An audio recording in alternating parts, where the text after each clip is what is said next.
Oke, terima kasih masih bersama dengan Perempuan Bicara. Tadi Sherly terakhir di akhir segmen bilang bahwa tunjukkan, buktikan, lakukan.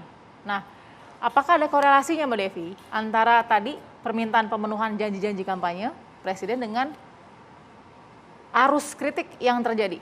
Begini, arus kritik adalah bagian dari komunikasi. Tapi yang perlu kita pahami, komunikasi dalam konteks sosial masyarakat kita harus mulai memperhatikan juga cara ketimuran. Kenapa harus takut mengkritik kalau kritik yang kita sampaikan berdasarkan data, bukan berdasarkan fitnah atau bahkan hoaks dan menggunakan kata-kata yang pantas. Karena yang sering terjadi atas dasar demokrasi melakukan kritik tanpa data, fitnah, hoaks dan menggunakan kata-kata yang tidak pantas. Artinya yang perlu belajar juga bukan hanya pemerintah jelas tempatnya untuk mendengarkan dan kemudian terus memperbaiki diri karena memang menjadi tugasnya. Tapi kita masyarakat juga harus melakukan hal yang sama. Yang kedua, kalau tadi ada soal bagaimana proses kilometer dan apa dan sebagainya berbagai persoalan, pertanyaannya begini, tidak mungkin negara dalam hal ini aparat berani semena-mena misalnya menegakkan aturan ketika juga tidak bisa menunjukkan bahwa ada yang tidak tepat juga dalam proses menyampaikan aspirasi. Kalau bicara ada warga yang kemudian tersakiti, berapa banyak aparat yang juga menjadi korban sebenarnya. Yang memang kemudian karena dianggap tugasnya sebagai pemerintah, jadi layak untuk dicaci maki, layak juga untuk dilempari, layak juga diperlakukan hal yang tidak pantas misalnya. Nah persoalan hukum, saya kok percaya ya kita semua harus juga belajar proses. Bayangkan kalau pemerintah misalnya semena-mena melakukan penetapan hukum tanpa proses. Itu kan juga tentu saja tidak akan sehat. Dan bicara tadi misalnya 404 not found. Saya sepakat dengan beliau, bicara tidak hadir jangan diterjemahkan persoalan hanya fisik, tidak mau ketemu ketika demo. Faktanya kita perlu hope untuk negara ini. Dan kemarin saja misalnya dari segi aspek kesehatan, alhamdulillah berkat pemerintah dan masyarakatnya yang bekerja sama yang mungkin banyak menghabiskan waktu justru untuk mendukung pemerintah dengan misalnya ikut vaksin dan sebagainya, kita negara nomor 6 dengan jumlah vaksin terbaik yang artinya kita menunjukkan kita siap untuk bisa terbebas dari pandemi. Dari segi ekonomi, kita tahu semua seluruh dunia sekarang sedang terjun bebas. Kalau dituntut dengan banyak hal, faktanya kita malah cukup baik dibandingkan negara-negara maju. Artinya ada banyak hope juga. Kalau kemudian ada banyak harapan gitu. Ada banyak harapan, artinya bukan anti kritik, betul saya sepakat. Ada yang salah dari pemerintah cepat diperbaiki dan contohnya memang cepat diperbaiki. Ada hal-hal sikap-sikap yang langsung didengar. Polisi misalnya, lalu Pemda dan sebagainya. Mbak Devi, tadi dikatakan ketimuran ya, Bu Gusnul ya, ketimuran, pantas, etika, norma dan lain-lain. Ya. Nah, pakemnya siapa ketimuran dan kepantasan itu? Begini Mbak, ada tulisan tadi, dipaksa sehat di negara sakit. Itu hati-hati, itu sangat provokatif. Sedangkan saat ini seluruh dunia lagi berusaha sehat. Ingat, hati-hati ada sekitar menurut data 23,4% masyarakat kita yang nggak percaya COVID. Bayangkan kalau 23,4% ini berkeliaran kemana-mana, ini akan menimbulkan bahaya bagi bangsa. Nah kalau ini terus diprovokasi dengan komunikasi-komunikasi yang tidak memikirkan dampaknya, ini juga tentu tidak baik. Jadi itu bukan seni tapi provokasi, Bu Gusnul sepakat tidak? Ya tentu saja tidak. Kalau kita tadi bicara tentang komunikasi, itu hak warga negara. Forumnya di mana? Kalau forum politik, community, district, media, itu biasa saja. Itu yang namanya public expression. Jadi ekspresi di ruang publik. Bisa juga preferensinya kepada policy makers, ya, kepada DPR, Presiden. Kemudian bisa juga eksekutif dan presiden tadi. Cuma persoalannya kan nggak kerja, nggak jalan demokrasinya. Ya, partisipasinya kalau tadi dikatakan itu namanya pendukung loyal. Sementara kalau yang oposisi dihabisi. Ini persoalan. Jadi belajar ilmu politik itu ada dan sebetulnya nggak apa-apa yang namanya oposisi itu. Kenapa? Kalau demokrasi doesn't work without political participation of its citizen. Jadi seperti kalau nonton Hamlet gak ada prince-nya. Nah itu seperti demokrasi tanpa kritik itu begitu. Nah jadi jangan kemudian ajarin siapa yang paling bertanggung jawab kalau rakyatnya tidak bisa pendidikan itu. Presiden.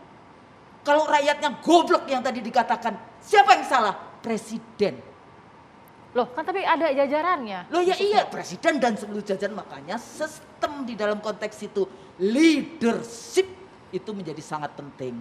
Jadi hati-hati juga, pelajari juga, jangan kemudian klaim, oh iya ini ngomong tanpa ini, ntar dulu deh, siapa yang ngomong tanpa data? Oke. Hoax juga jadinya, dan di dalam Maaf teori Bu hoax, Kusnul, orang yang bicara, Bu, yang paling sempurna membuat hoax itu ya rezim yang berkuasa. Karena sudah mempunyai semuanya. Dan itu buktinya, studi dari Oxford, udah jelas kok pakai buzzer.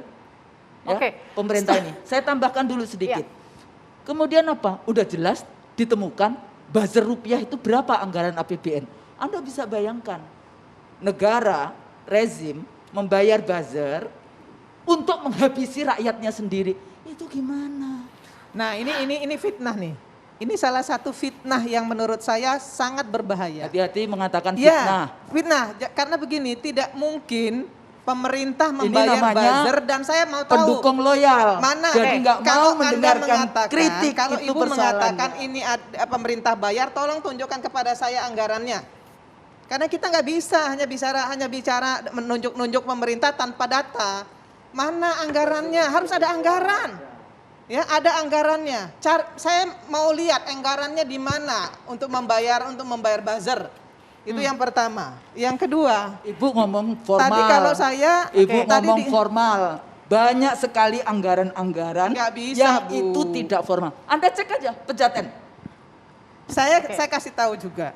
Cek aja Pejaten. Saya kasih tahu juga. LSM di Indonesia ini yang dibayarin oleh negara asing banyak juga kalau kita mau bicara bahwa itu juga buzzer dari negara-negara asing. Banyak, tapi saya Kalau nggak dalam mau- konteks tapi itu saya saya tidak setuju. ingin bicara Jadi seperti buzzer itu. memang Dalam ada ya? konteks itu Saya setuju. tidak ingin bicara Oke. seperti itu. Oke. Maka saya menyatakan bahwa kalau ada tuduhan bahwa negara Punya anggaran kemudian buzzer. punya buzzer, menurut saya itu fitnah. Oke. Menurut saya itu fitnah. Tapi kalau Karena apa? influencer ada ya? Harus ada data. Oke. Kita bicara itu by data. Oke. Ya kalau bilang oh itu sudah rahasia umum, rahasia umum yang mana? Bukan, saya seperti tidak itu. rahasia umum, itu Nggak hasil bisa penelitian juga, dari itu Oxford tuduhan. University. Itu tuduhan sepihak. Itu hasil Ibu. riset Oxford Kemudian University. tulisan di Begini, Guardian Weekly riset ada. riset negara luar, apakah kita juga bisa percaya? Negara luar itu banyak juga kok yang ingin menghancurkan Indonesia. Oke. Banyak juga kok negara luar itu bohong. Emang kalau negara dari luar negeri itu kita kemudian percaya? Enggak juga. Karena Oke. apa? Karena mereka juga bermain. Oke. Kita tahu political will dari negara-negara luar untuk menghancurkan Indonesia juga, kita juga tahu sebagai politisi, saya paham Iya, betul juga, tapi Gitu. presidennya juga bukan malaikat. Dia Betul. manusia biasa. Kalau- 65 janji, tak satu pun ditepati. Saya kasih tahu. 65 Saya kasih janji tahu, di dalam Sherly. pemilu, kampanye pemilu, belum satu pun yang ditepati. Wah, Saya kasih oke. tahu Sherly, Ya. kalau beliau bicara begitu menurut saya itu juga nggak benar. Oke. Hari ini ya pemerintah sudah menyediakan lapangan pekerjaan yang tercipta itu 10,4 juta Bappenas loh. Oke. Berarti sudah lewat target. Bappenas loh. Bappenas itu ngomong seperti itu nggak sembarangan. Artinya dia juga punya data. Oke. Artinya sudah terpenuhi kan? Nah, itu yang pertama. Infrastruktur terpenuhi. Oke. Iya kan? Rumah sakit terpenuhi karena saya juga pernah di DPR, saya tahu persis saya di Komisi 9. Penguatan hukum? Penguatan hukum juga Penguatan dipenuhi? hukum terpenuhi. Hanya kalau belum maksimal, ya memang kita harus maksimalkan. Oke. Kan kemarin kita bicara soal demokrasi terkait Ya. dengan hukum ya, yang profesor siapa Yes. saya lupa. Beliau mengatakan bahwa demokrasi kita sudah baik, manusianya yang nggak baik, Oke. oknumnya yang nggak baik. Jadi bukan sistem yang nggak baik. Itu disampaikan oleh beliau loh kemarin. Oke. Itu fakta dan data. Baik. Nah Iya. itu yang benar menurut saya, bukan Tapi- katanya. Tapi anggaran buzzer nggak ada gitu ya? Nggak ada, saya bisa nyatakan itu tidak ada karena Oke. kalau ada tolong buktikan. Itu Oke, aja. kita akan bahas lebih tajam lagi setelah ini. Tetap di Perempuan Bicara.